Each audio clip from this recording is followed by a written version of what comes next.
What is mortgage fraud, and what makes it different from other types of white-collar crimes?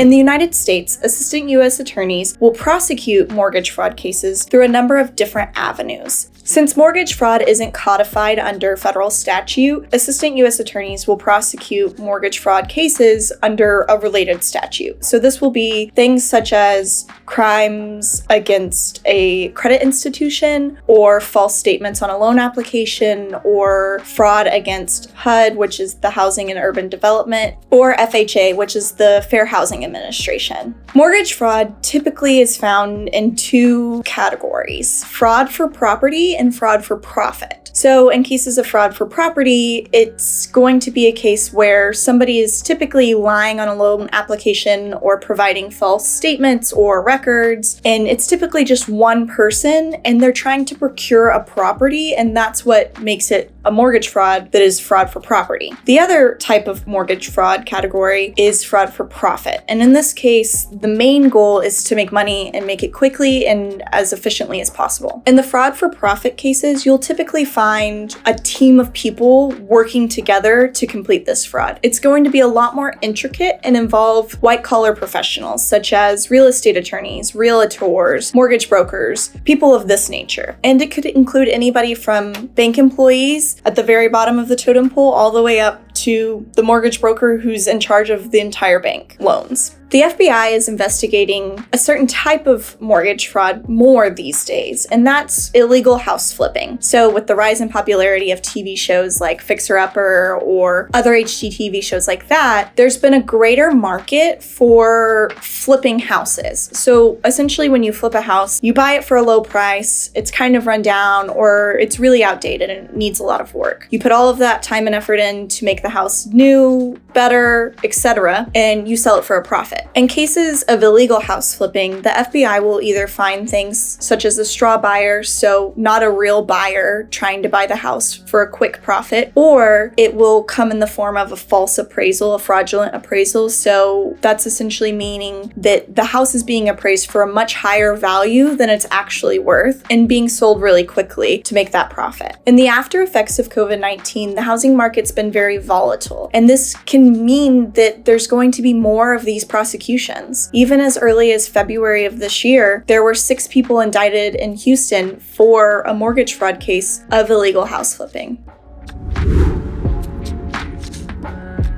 Thanks for watching, and if you have any questions or comments, put them down below, or you can visit us on the web at versustexas.com. Thanks!